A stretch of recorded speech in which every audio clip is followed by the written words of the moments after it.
અને એ રીતે વૈષ્ણવે સમર્પણ કરીને રહેવું. સર્વેશામ બ્રહ્મતા તતઃ, અને તેથી જ સર્વ વસ્તુઓમાં બ્રહ્મતા સિદ્ધ થાય છે અને સર્વ વસ્તુઓ નિર્દોષ બની જાય છે.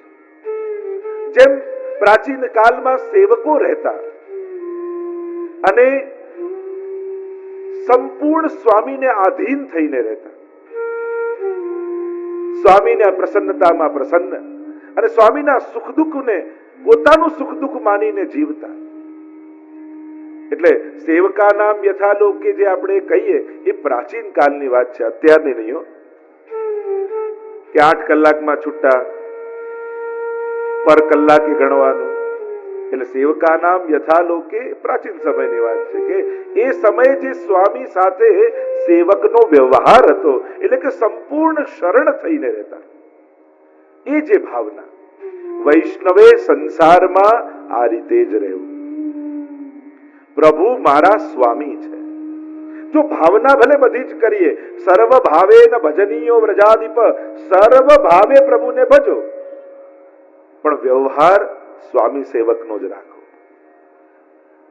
એ મારા નાથ છે, એ મારા સ્વામી છે. એ વ્યવહાર ક્યારે પણ ચૂકવો નહીં. ભાવનાના આવેશમાં આવી વ્યવહારમાં ભૂલ નહીં કરી દેવી. સેવકાનામ યથાલોકે વ્યવહાર પ્રસિદ્ધતિ, એ જ સ્વામી સેવકનો વ્યવહાર. એ મારા માલિક છે. હવે વિચાર કરો, કામ બતાવે એને માલિક કહેવાય કે કામ કરે એને માલિક કહેવાય? કોને માલિક કહેવાય? કામ બતાવે ને. તો તમે તો જ્યારે પણ હવેલીમાં જાઓ છો, ઠાકોર 4-5 કામ બતાવીને આવો છો, તો માલિક કોણ? કામ કરે એને માલિક કહેવાય કે કામ બતાવે એને? આપણે જ્યારે જ્યારે ઠાકોરજી પાસે જઈએ છે, બોલતા બોલતા તો જઈએ, સેવકા નામ યથાલોકે વ્યવહાર પ્રસિદ્ધતિ. ઠાકોરજી થાય મારો સેવક આવ્યો, પણ સામે ઉભા રહે ત્યારે ખબર પડે કે આપણો વ્યવહાર તો માલિક જેવો છે. જાતે વિચાર કરજો, તમારો ઠાકોરજી સાથેનો વ્યવહાર માલિક જેવો છે કે સેવક જેવો છે? ચિંતન કરો. સેવકે આજ્ઞામાં રહેવું જોઈએ કે સેવકે આજ્ઞા કરવી જોઈએ? પ્રભુને આપણે સ્વામી સ્વામી સ્વામી કહીએ છે, પણ આપણો વ્યવહાર હંમેશા ઊંધો હોય છે. ઠાકોરજીને એમ કહેજો કે પ્રભુ એવી કૃપા કરો કે સદાય હું આપની આજ્ઞામાં રહું. અને પ્રભુ આજ્ઞા કરે એટલે શું તમે એમ રાહ જોઈને બેઠા છો કે એકવાર પ્રગટ થશે ને આજ્ઞા કરશે ને પછી તમે પાળશો?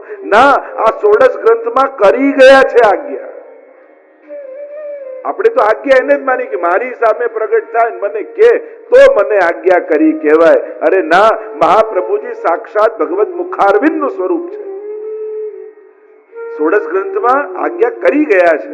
ગીતાજીમાં ઠાકોરજી આજ્ઞા કરી છે, ભાગવતજીમાં આજ્ઞા કરી છે.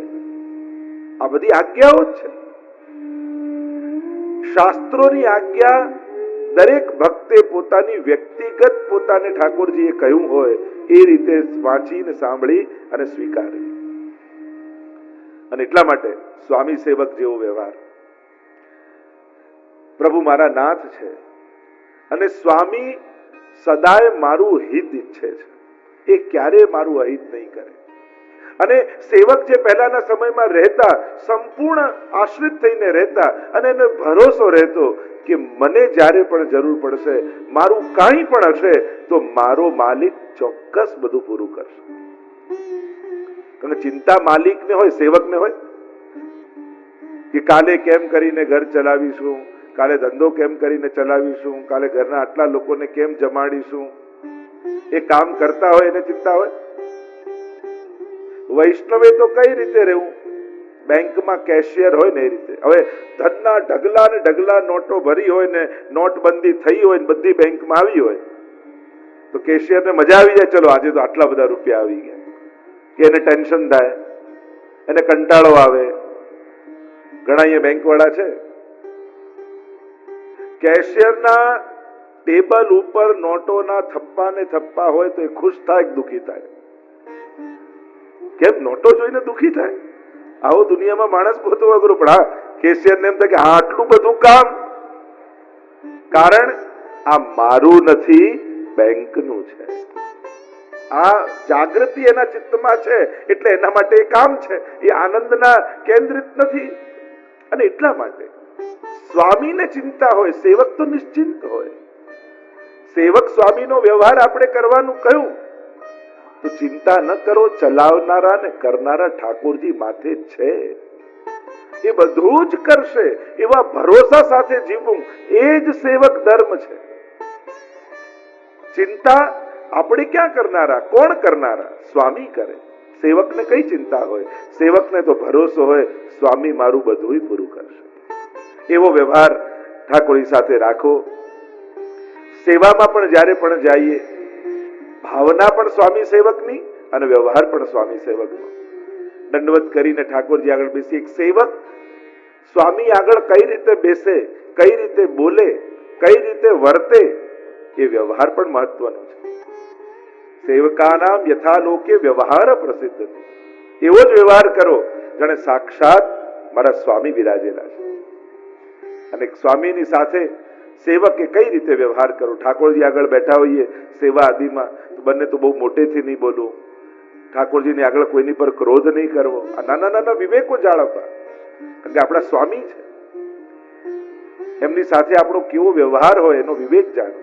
આગળ મહાપ્રભુજી આજ્ઞા કરે છે 8મા શ્લોકમાં, ગંગાત્વં સર્વદોષાણાં ગુણદોષાદિવર્ણના ગંગાત્વેન નિરૂપ્યાસ્યાસ તદવદત્રાપી ચૈવ હિ. મહાપ્રભુજી બહુ સુંદર ઉદાહરણ પ્રાય 16 ગ્રંથમાં ગંગાજીના ઉદાહરણ આપીને મહાપ્રભુજી સમજાવે. જેમ સિદ્ધાંત મુક્તાવલીમાં પણ ક્ષર અક્ષર ને પરબ્રહ્મ ગંગાજીનું ઉદાહરણ આપીને સમજાવ્યું, એમ અહીંયા પણ ગંગાજીનું ઉદાહરણ આપી મહાપ્રભુજી બહુ સુંદર વાત કરે. એમ થાય કે આ જીવે બ્રહ્મ સંબંધ લીધું પણ અનેક દોષોથી ભરેલો છે, અનેક અપરાધો એને કરેલા છે, સ્વભાવથી દુષ્ટ છે, પછી એ પવિત્ર ને વિશુદ્ધ કેમ થાય? કઈ રીતે સંભવાય? કઈ સાધના કર્યા વગર પવિત્રતા? તો કે શરણાગતિ દ્વારા એની શુદ્ધિ થાય છે. કઈ રીતે? એનું ઉદાહરણ આપીને મહાપ્રભુજી સમજાવે છે કે જેમ ગંગાજી વહેતા હોય, એમનો પ્રવાહ વહેતો હોય, ત્યારે ઘણા નદી નાળા ગટરોના જલ આ બધા જ ગંગાજીમાં ભળી જતા હોય છે. અને જ્યારે ભળી જાય ગંગાજીમાં ત્યારે એ બધાના પ્રવાહ જુદા નથી દેખાતા, જુદા નથી કહેવાતા. પછી એક નાળાનું જળ પણ ગંગાજીમાં ભળી ગંગા રૂપ થઈ જતું હોય છે. પછી એ તો ગંગાજી જ કહેવાય. એકવાર એ પ્રવાહમાં આવી ગયું પછી એમ જ અનંત દોષોથી ભરેલો જીવ કેમ ન હોય, પણ એકવાર પ્રભુની શરણાગતિના પ્રવાહમાં આવી ગયો પછી એ વિશુદ્ધ બની જાય છે. એ ગંગા રૂપ જેવો પવિત્ર બની જાય છે. કારણ એને શરણાગતિ કરી છે, એને ભગવદ આશ્રય લીધો છે. એક વસ્તુ યાદ રાખજો, સ્વયં ભગવદ ગીતામાં ભગવાન કહે છે કે અહમ ત્વા સર્વપાપેભ્યો મોક્ષયિષ્યામિ મા શુચ. ઘણીવાર લોકો એમ કહે કે કર્મ તો ભોગવવા જ પડે, પણ ગીતાજીને ધ્યાનથી વાંચો તો એમાં ક્યાં એવો કડક નિયમ નથી કે ભોગવવા જ પડે. છૂટવાના ઉપાય બતાયા છે. કર્મથી છૂટવાનો ઉપાય ગીતાજીમાં છે. શું છે? તો કે સર્વ ધર્માન પરિત્યજ્ય મામ એકમ શરણમ વ્રજ. તું મારા એકની શરણમાં આવ. તો જીવ એમ કે મેં તો અનંત દોષો ને પાપો કર્યા છે. ભગવાન કે એટલે જ તો કહું છું, કારણ કે મારા સિવાય આ જગતમાં તને પાપમાંથી મુક્ત કોઈ નહીં કરાવી શકે.